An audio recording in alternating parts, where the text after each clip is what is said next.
30 days after the Florida Panthers were eliminated by the Tampa Bay Lightning, the Florida Panthers have finally named their head coach. On today's edition of the Locked On Florida Panthers podcast, we will be bringing in former host of Locked On Panthers, Frank Rekas, to discuss the new hiring of head coach Paul Maurice to the Florida Panthers. We're going to talk about what this means next for Andrew Brunette, and we're going to talk a little bit of Stanley Cup Final, all on today's edition of the Locked On Florida Panthers podcast. Your Locked On Panthers, your daily podcast on the Florida Panthers. Part of the Locked On Podcast Network, your team every day.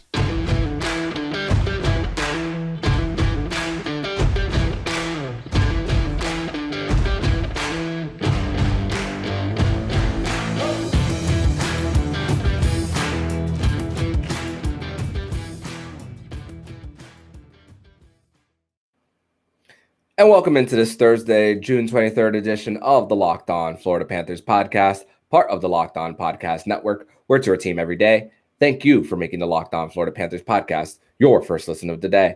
I'm Armando Velez from PantherParkway.com. You can follow me on Twitter at MonoMan12. Follow the show account on Twitter at LO_FLA Panthers. Don't forget to also subscribe to Locked On NHL and the Crosscheck NHL show with Andrew Berkshire and Mary Clark. They'll be covering all the postseason activities around the National Hockey League.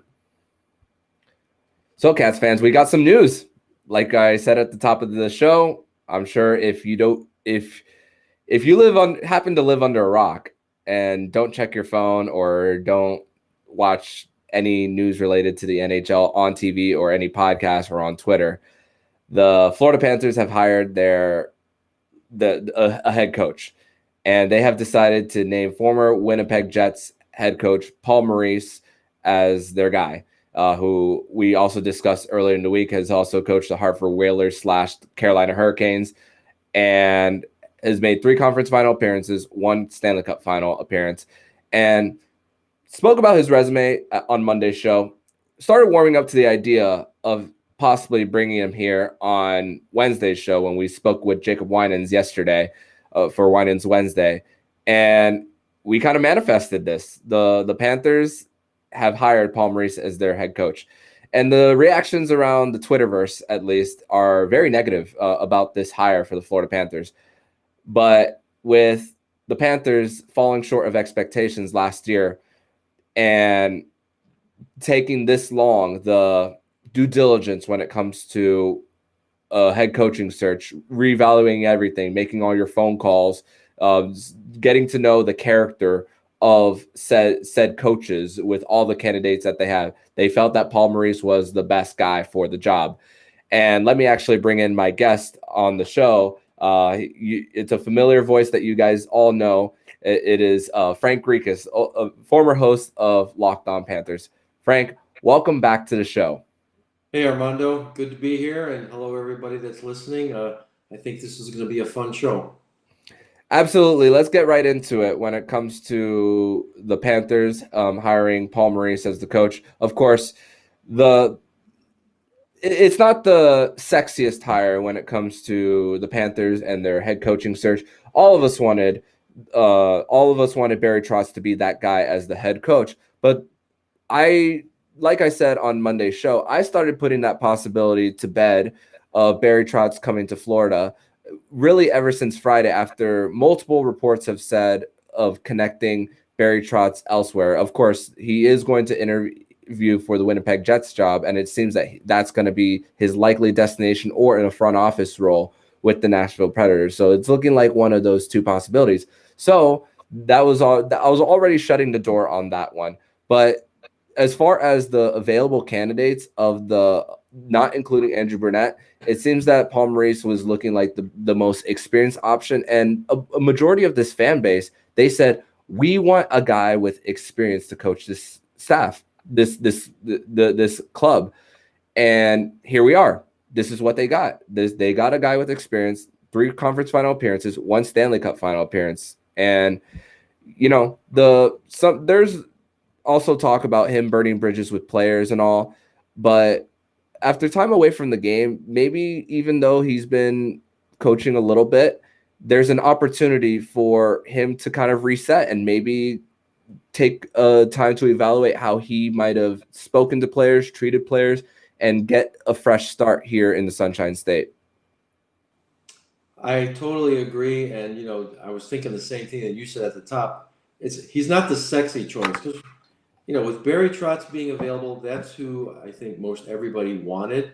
Would he have been the right actual choice for the Panthers? He's a defensive-minded coach in theory. And, you're going to bring in a defensive-minded coach to coach a very offensive-minded team. Would that have been a good mix? I mean, who the heck knows? So he's not coming here. We didn't want Pete DeBoer. I think unanimously we kind of figured that one out. Bruce Cassidy went to Vegas, right? DeBoer is in Dallas. Tortorella went to Philadelphia. There's no discussion on Q coming back. So everybody wanted a coach with experience because apparently Andrew Brunette didn't showed his lack of experience in the playoffs and his inability to make changes and not having an answer to a very unsuccessful power play, which was probably the nail in the coffin for him. And then the Panthers go out and get a coach with experience, and typical social media can't stand it, thinks it's the wrong move. I mean, he's been coaching for 24 years, and you mentioned maybe he lost the room, or you said something to that effect. Well, he's coached Carolina on 2 separate occasions. He coached Toronto for 2 years, and he was with Winnipeg for about 8+. When you're around a team, or only those many teams in such a long tenure, you're going to lose the room. Your voice is going to, not resonate anymore. And I think he did the noble thing when he resigned. I wouldn't call it quitting. If anybody watched his resignation that was back in December, I think you'd see a lot of what kind of person he is. And you can go look it up on YouTube. It's there. It's 22 minutes long. And I thought he was honest. He was upfront. He knew his players needed more. He didn't have it to give them. He got them as far as he could go. And it was time for somebody else. And that's fine.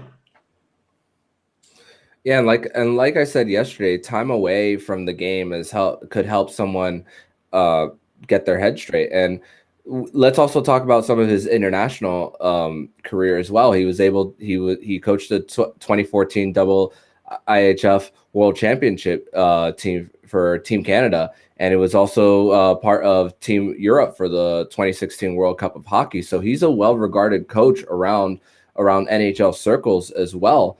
And when a GM, and Winnipeg does have that reputation overall of being patient with their head coaches and their GMs as well.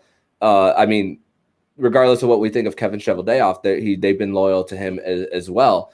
And as well as getting a second stint in Carolina as well. There seems to show that there could be some trust there. That a second stint somewhere just doesn't happen for no reason. And the guy has been described as a player's coach as well. And let's actually, I actually did a little bit of research on what, and I did this as full seasons in Winnipeg of him and where the Winnipeg Jets ranked there during the 2015 to 2021. The Jets had the best record, 9th best record in the NHL, 9th best power play. Their penalty kill wasn't the best; it was 24th. 6th in goals for, 15th in goals against. So the defensive part of the game wasn't the best part of his time during Winnipeg, but also the offense. Later on, especially when Connor Hellebuck won the Vezina Trophy, that's when the offense started to slow down. And also the core for Winnipeg also kind of plateaued towards the end of their time of that marriage of Paul Maurice and the Winnipeg Jets. I mean, the core isn't getting any younger. I mean, the Patrick Laine was run out of town there. Blake Wheeler's not getting any older as well. We could really try to relate that into coaching as well. of losing the locker room, like we talked about earlier. But again, a fresh start, and the fact that this is a younger team with a younger core, I think that it really gives Paul Maurice an opportunity, and this couldn't be more of a win now move for this Panthers team. Oh, I absolutely agree. And something else that I think maybe people are overlooking, and I forget exactly when Maurice took over in Winnipeg, but wasn't it 2012, 2013 ish? 2014. Somewhere in there, 14. Okay, so they're in the Central Division.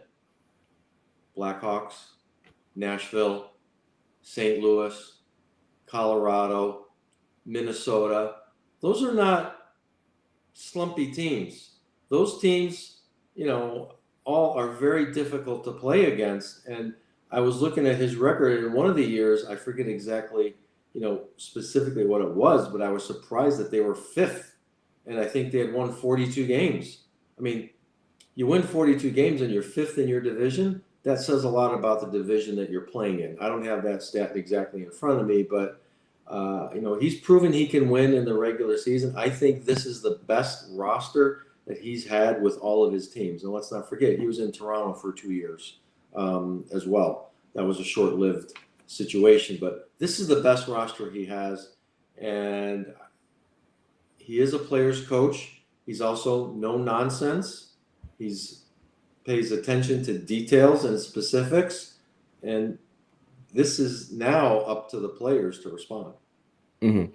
And here's another one for you. In 2018, they were 3 points short of the President's Trophy, losing it only to Nashville.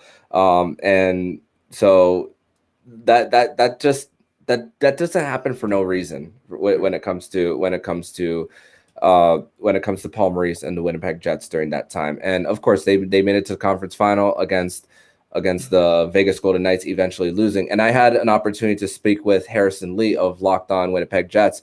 And one criticism that there is of Paul Maurice is just how he manages ice time between his top players and how he adjusts when it comes to injuries as well. And of course, with the Panthers, the lineup that they have up and down, of course, there's still UFAs to be signed and some RFAs to qualify offers. I don't think it'll be the same situation. I'm not sure whether it's going to be the same situation where you're going to see Barkov or Huberdeau skating a minute and a half more than their average ice time. I should hope not. I mean, obviously, if we're going to get into a cap discussion, the Panthers have some work to do. Yes. They need to unload a contract or two, and they need to make room for some players. So the depth could be questioned going into next season, but you've got a core of players, Huberdeau, Barkov, Ekblad on defense. You got those three guys right there. Bobrovsky, if he stays, I mean, that's going to be a hard contract to move. I know that, we've all seen the talk about trying to move him, but you've got the core players there. The window is like the next year to 3 years tops. Mm-hmm. And, they're looking at Paul Maurice to get the guy. And again, it's not the sexy pick. And I'm sure that Zito did his due diligence, had conversations with a number of different people. And you can say maybe we didn't want to pay Trotz the money. Maybe Trotz wanted more control than Zito was willing to give. There's that too. We don't know. We're just a bunch of people sitting on the sidelines here. Some of us got what we want. Some of us didn't get what we want. Well, let's just kind of see what happens here. But, for everybody that says that he's not a winner, he hasn't won a Stanley Cup, let's change sports for a second. Armando, what do you think about Dan Marino? You think he was a good quarterback? I think I didn't watch him play. I was too young, but I've seen his highlights, and he's the best quarterback to never win a Super Bowl. So there you go. Doesn't mean he sucks because he didn't win a Super Bowl, right? So we have to let this play out. And yeah, it's another coach. It's another system. Although I don't think Brunette changed the system that Quenneville had in place. I think that would have been kind of rocking the boat a little bit. So he just kind of took over and let things go. But it definitely showed in the playoffs that he was out-coached. And this is not a learning on the job scenario. We're not I don't want to say we're not an up-and-coming team, but we're we're at the point where everybody is at their peak, and we have to take advantage of that peak right now. Mm. And of course, Paul Maurice has probably learned a little bit of lessons too, because in their second round series against Montreal just a few years ago, where they got swept by them, just like how the Panthers this year against the Lightning in their sweep, they were able to play defense, but they just couldn't score goals. And that happened for the Winnipeg Jets during that. So, of course, there's opportunities for lessons to be learned here. And like you said, it's not learning on the job for Paul Maurice. This is no nonsense. We believe in this group. We believe in our core players. There's a reason why Zito trade all the draft capital that they have, even though the Ben Sherratt one is not looking the best right now. But of course, I asked this question: when was the last time a GM batted 1,000 when it comes to his moves? At this point, it's about how you respond from the not, I don't want to call them mistakes, but the lessons learned from the past trade deadline, because other than the Sherratt move, the only one I could really name that Zito might have maybe not had the best move was signing Vinny Hinostroza. Other than that, I can't really name a move that Bill Zito has done wrong. And let's not pin this all on Vinny on Bill Zito. What about the players? Mm-hmm. I mean, that second round sweep against Tampa, yes, Brunette was outcoached, but weren't we outplayed as well? I agree. And Tampa took all the shooting lanes. And let's talk about just the 3 goal scorers in that series.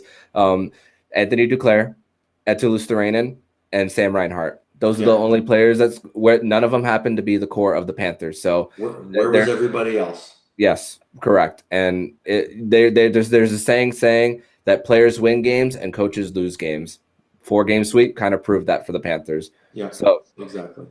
So we're going to transition over to the next segment, where we're going to discuss more about what could be next for Andrew Brunette as far as the Florida Panthers. But first, we're going to tell you all about Built Bar. And from the people who invented healthy and tasty, it comes from the latest gift in your taste buds when it comes to coconut brownie chunk puff. You probably tried the amazing coconut brownie chunk Built Bar. And guess what? Your friends at Built have given coconut brownie chunk the puff treatment.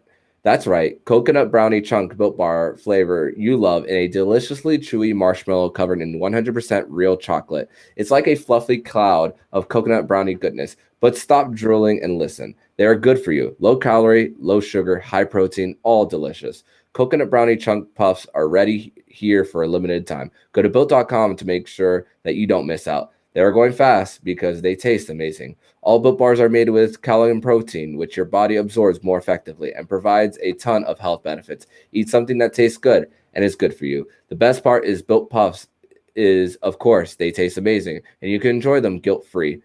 Go to Built.com and use promo code LOCK15 to get 15% off your order. Use promo code LOCK15 for 15% off at Built.com. Second segment here on the Locked On Florida Panthers podcast on this Thursday, June 23rd. I'm Armando Velez. I got former host of Locked On Panthers here, Frank Rekas here.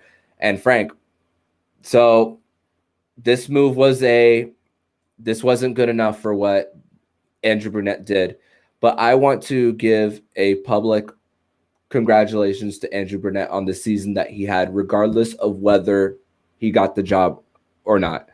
Now this guy is in a class where he's going to get his opportunity one day. You switched sports in the last segment talking about Dan Marino. I'm going to switch sports again for another analogy. Dan Campbell for the Miami Dolphins was the interim head coach for the Dolphins in 2015. Didn't get the job. It was eventually given to Adam Gase. And then Dan Campbell a few years later got his opportunity to become a head coach. Now is the head coach of the Detroit Lions. So now there's an opportunity, whether Andrew Brunette stays here in Florida as a top assistant coach and a possibility to be interviewed elsewhere, or he could very well say, I want this opportunity right now to become a head coach. And GMs around the league are looking at that, because a President's Trophy, once again, for this team is nothing to sniff at. And he made the best out of a very terrible situation. Yeah, he really walked into a situation that was, out of left field. We don't have to rehash what happened. I don't think that that's necessary, but He came in, he kept the team together, he kept them going, and obviously they won the President's Trophy. So definite kudos to him. He did a great job during the regular season, but you can't rest your laurels on the regular season. He was a victim, I guess I'll say, of circumstances of what happened in the playoffs, and the circumstances were everybody points to the lack of success on the power play and the lack of making any adjustments because he wasn't sure, didn't know what to do. Whatever the reason was, I don't know. He'll get another opportunity. It's probably not going to be with a team that's ready to go to the playoffs. Actually, there's been talk that people want him to be interviewed by the Blackhawks. Who knows? Maybe that's a possibility because they're in rebuild mode, and he's obviously now has a little bit of experience, coaching a team by himself. But maybe he wants a front office position. We don't really know. Does he stay with the Panthers? That might be kind of tough. I think he owes it to himself to put himself out there and see if there's any other coaching opportunities that he wants, and he can explore those and maybe keep the Panthers, on hold, so to speak, if he does have a front office, chance with them. But, he owes himself the chance to think about what he wants to do. He's a young guy. He'll get another chance somewhere, whether it's this year or next year. He'll be back coaching someday. And I don't mean this to insult Andrew Brunette when I say this. Bill Zito, when it comes to hiring a head coach, doesn't owe Andrew Brunette anything. Right. As far as him personally, he owes it to the organization, to the players, and not necessarily to the fans. He doesn't owe us anything. It's focused on the players and what he thinks he's going to bring, who he thinks is going to bring the best out of them. And I liked Andrew Brunette's maturity a little bit after the season on saying that he thinks he should have trusted his gut more versus paying attention to the outside noise comparing to that. But here's the thing I'm going to rehash a little bit when it comes to Andrew Brunette and how his inexperience showed, even sometimes during his press conference. I spoke a little bit about when Andrew Brunette admitted that the Panthers looked a little nervous even in the Washington series, despite them winning it. But there's a thing when you kind of admit that publicly. If you could be nervous all you want, I just don't think that I would have gone to the route of saying that publicly, because if the opposing team hears it, the opposing coach hears it, that brings a different type of confidence factor, and the fact that other teams know that they can get in your head. Yeah. And not only did he say it, but some of the players said it. And, we're not that young of a team. We're not a bunch of 22-year-olds. We've got some players that have been playing for, 7, 8, 9 years that have been part of the core. They've been to the playoffs more than one time, some of them more than 2 or 3 times. And these guys are still nervous. Maybe they felt the pressure of trying to get out of the first round. And when they won that game against Washington to actually clinch the series, I had a feeling in my stomach as I'm looking at the celebration. I'm like, that's it. This is as far as they're going to go. They were so happy. They were so ecstatic. It's like they let the air out of themselves. And I said, this next series is going to be a huge challenge. And it turned out to be a mountain that they couldn't climb. Because everybody and their mother knew that even though they won that series, they didn't even look their best winning. They out-talented the Washington Capitals there. They had the better goalie in the series. But part of me wanted to believe, wanted to believe that their struggles in round 1 were not going to carry over to round 2. And of course, people can speculate all they want of what they did the night after game 3 going into game 4 as well. But the effort was there in game 4 for the Panthers. It's just about being able to execute and just really, I asked this question. I've been asking this question internally, Frank, that we've seen an 82-game sample size of what this team was last year, getting to the President's Trophy and dealing with their road struggles early and then eventually breaking their franchise record for road wins. Franchise records for many things. And then seeing this 10-game sample size in the playoffs, which is more heightened, better teams, I keep asking myself, who are the real Florida Panthers? Because they went into the playoffs and they a lot of the worries about this team was that their defense was going to be the issue and that they can outscore all their problems. But it took a complete 180. So I keep asking myself, who are the real Panthers when it comes to this? That's a great question. I mean, they kind of, pardon the pun, skated right through the regular season, had a phenomenal regular season. But the regular season, as we are seeing, and if you've been watching hockey long enough, is totally different from the playoffs. And you can have a team that's well built for the regular season, but when it comes time to play in the postseason, it's a different animal. And you could be the 8th seed, and you could do some serious damage. You need a hot goalie, you need a player or two that gets hot, and all of a sudden your trajectory changes. I mean, I've seen a lot of President's Trophy teams get knocked out in the first round. I've seen a lot of President's Trophy teams never get past the second round. But a lot of times when you win the President's Trophy and this happens to you, the next year you actually come back with a little bit of an edge. You're a little bit pissed off. And maybe that's what the Panthers needed to kind of teach them a little bit of a lesson. And maybe now they have something to be hungrier for. So we're going to find out what kind of team they are. They don't have to win the President's Trophy next year. I don't want them to. Should they win the division? Okay, that's fine. But they don't have to be the best team in the NHL during the regular season. We want them to be the best team at the end of the season. Yep. And we're seeing playoffs. Yes, that too, for sure. And we're seeing it with Colorado now with how they got to the Stanley Cup Final with only 2 losses, and the LA Kings making it as an 8th seed in 2012, not having home ice advantage in any of the series that they had. Jonathan Quick just being outstanding in that, and that's what it's going to take. It's about a core that believes and a hot goalie when it comes to that. And even though Colorado there's still questions at goalie, they can outscore a lot of their problems, but it's a little bit questionable right now when it comes to them facing the Tampa Bay Lightning. So also, when it comes to, let's go back to Andrew Brunette a little bit. I know you're a follower of the Chicago Blackhawks. You mentioned the Blackhawks earlier as far as their head coaching search. There was a report by Kevin Weeks that was apparently incorrect, but he did give himself an opportunity to correct himself when it comes to the head coaching search for the Blackhawks.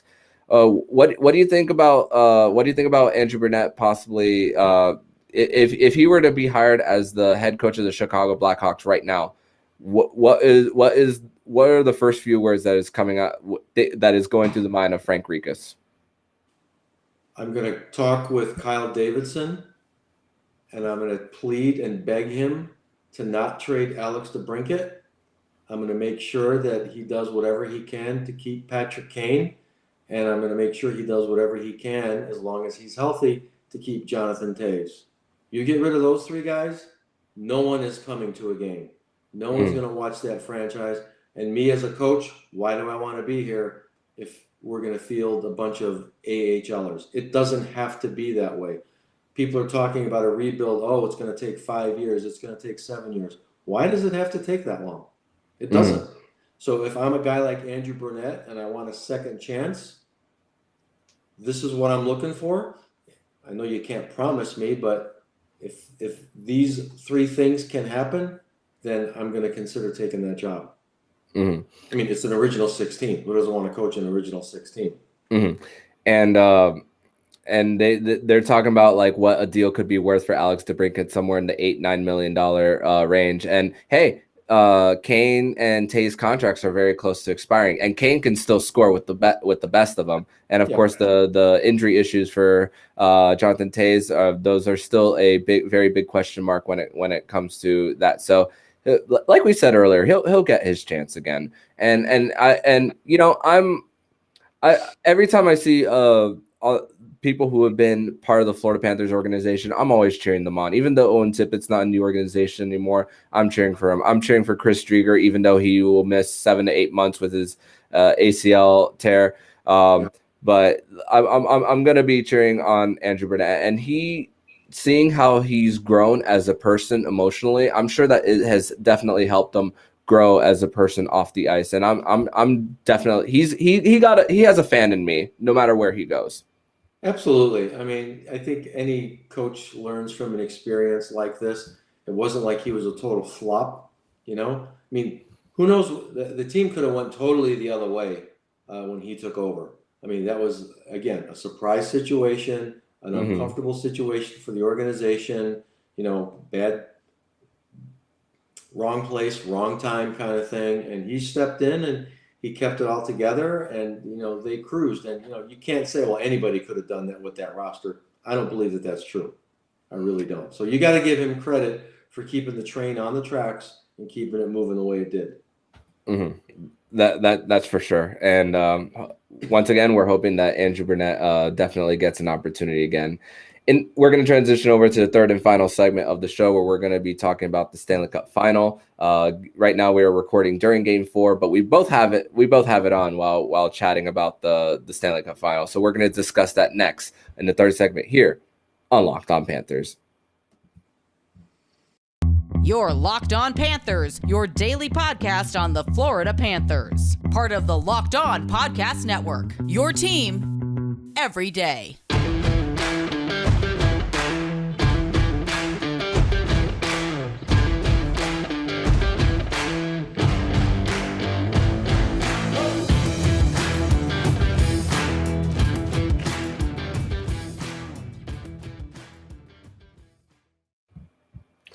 Third and final segment here on the Locked On Florida Panthers podcast on this Thursday, June 23rd edition of the show. I'm Armando Velez. I got Frank Rekas here. And Frank, right now we are recording during the game 4 of the Stanley Cup Final. It's about under 3 minutes left of the second period. And Colorado came up a little flat in game 4 a little bit. They controlled the offensive zone time, but they weren't getting all the shots on goal necessary. And I tweeted this out. Tampa's doing that thing again where they're getting into shooting lanes, and Florida Panthers fans are very familiar with it. And this is a series where Nazem Kadri is back. Andre Vorokowski is not playing once again for the Avs. No Braden Point for the Tampa Bay Lightning, but the Avs, they came out firing in the second period, getting a goal by Nathan McKinnon. It's funny because the broadcast actually said this, that the last time that the Tampa Bay Lightning gave up an even strength goal at home was in round 1 against the Toronto Maple Leafs. So, wow, yeah, what a stat there for Tampa Bay. That's a long time ago. I think the series is going to go 7 games. I just kind of have that feeling. I mean, Tampa's leading right now 2-1, or 2-1 in this game. Colorado is leading the series. The only concern I have for Colorado is goaltending. Yes. That's my biggest concern. And yeah, you can score your way out of trouble, but this is Tampa and it's Andrei Vasilevskiy. So I think it's going to go 7. I guess because I'd like to see Colorado win. Fortunately, Game 7 will be in Colorado, so that might give them some sort of advantage. But it looks to be a very good series, and I think that's what we want. We want to see good hockey. We want to see as much of it as we can, and we're seeing it here. Yeah, and just as you were talking, Anthony Cirelli is headed to the locker room. Looks like he was grabbing his rib cage as he was skating off the ice. And Tampa Bay, just in this last 2 games, they look like the more hobbled team based on their injuries. Kucherov went out for a little bit. Corey Perry was on the ice having a hard time getting up in Game 3 as well. So, and the thing is with this series so far, I mean, of course, the Stanley Cup Final is not won on aggregate; it's won on actual games won. So even though Colorado won Game 2 by a final score of 7-0, it's still only 1 loss in the loss column for Tampa Bay, and the home team still hasn't lost. So that crowd in Colorado singing All the Small Things Together by Blink-182 is just been incredible. I hope. It's funny because even though the Florida Panthers changed their goal song, are about to change their goal song, I think that if you see the Florida Panthers get further into the postseason, I just wonder what kind of sing-along song the Panthers kind of would have together, like what Colorado has, because that's just amazing just to watch on TV. I can only imagine in person. It is. I hope it's not the Macarena, but anyway, that's because that would be so Miami, right? Yes, I agree. I'd roll my eyes big time, even though I'm Hispanic. I too many family parties that I've seen that song played in. I would exit the arena as fast as possible if that happened. Mm. And the whole talk about the Stanley Cup Final through 3 games is Nathan MacKinnon not getting involved in really in the scoring. But hey, the one goal that he did score in this one, sometimes you just need one in order to get your confidence going, and that was a goal that was right off the skate. Yeah. And just like how, I mean, superstars show up in big time games. Big time players make big time plays during big time games. And we saw that through the first 3 rounds of Nathan MacKinnon. And we've had our criticisms of Barkov and Huberdeau.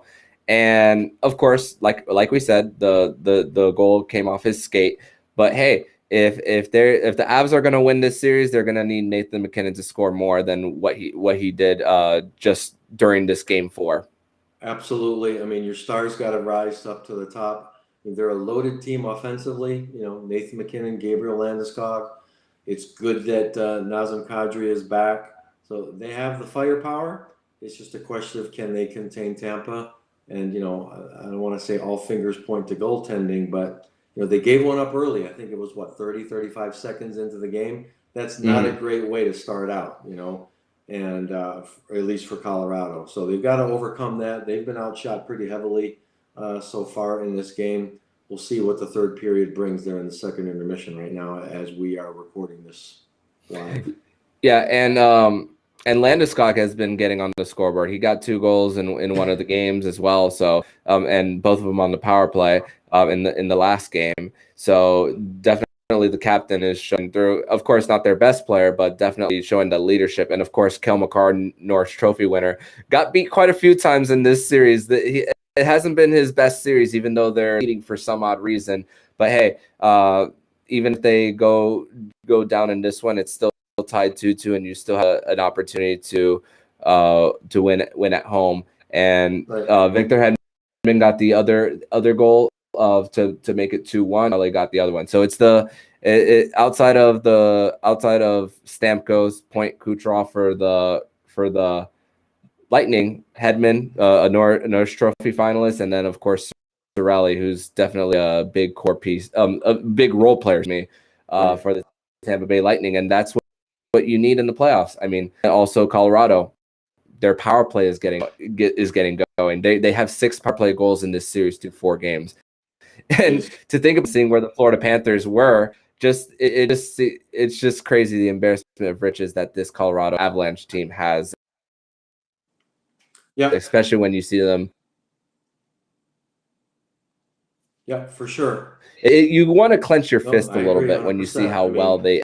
You know, if Tampa wins, it's now a best of 3, so anything can happen. You know, at that point. Absolutely. And we are in the second intermission right now as we're recording this. I think this is the perfect time to wrap this up so that we can, by the time this drops, you guys will know the result of Game 4 between the Game 5 will be Friday. Nick Fairbanks and I will be recording a show the day before Game 5 in Colorado. So make sure to check out tomorrow's episode. We'll be discussing more and of course the Florida Panthers will be holding a 10 a.m. news conference tomorrow at FLA Live Arena where Bill Zito and Maurice will be speaking. So we'll be talking about that more on tomorrow on the Locked On Florida Panthers podcast. But Frank, I want to thank you so much for joining this episode of the Locked On Panthers podcast. Tell everybody where they can find you online. Well, first off, thanks for having me, Armando. It's always good to be on the show. And you can find me on Twitter at Frank Rekas. Pretty simple. I'm there, and then I disappear, and then I come back. So, you know, I'm around. I'm here. I'm not going anywhere. Sometimes that might be best because as far as getting away a little bit for your mental health. So honestly, kudos to that. So I need a little vacation every now and then. Oh, absolutely. I give you a lot of credit. You're welcome back on the show anytime. And thank you so much, as always, for joining. Thanks. Glad to be here. Thanks, everybody, for listening. And if you like what you're hearing, please subscribe to the podcast to be notified every single time the Locked On Florida Panthers podcast jumps into your podcast feed. Don't forget to also subscribe to the Crosscheck NHL show and the Locked On Fantasy Hockey podcast, where they'll be covering all the postseason activities around the National Hockey League. Thank you for making the Locked On Florida Panthers podcast your first listen today. And for your second listen of the day, make sure to listen to today's episode of Locked On NHL. Locked On NHL covers the playoffs like no other. Hear the latest news and opinions from experts every Monday through Friday. It's free and available wherever you get podcasts. So I'm Armando Velez with Frank Rekas. And you've been listening to the Locked On Florida Panthers podcast, part of the Locked On Podcast Network, where it's your team every day.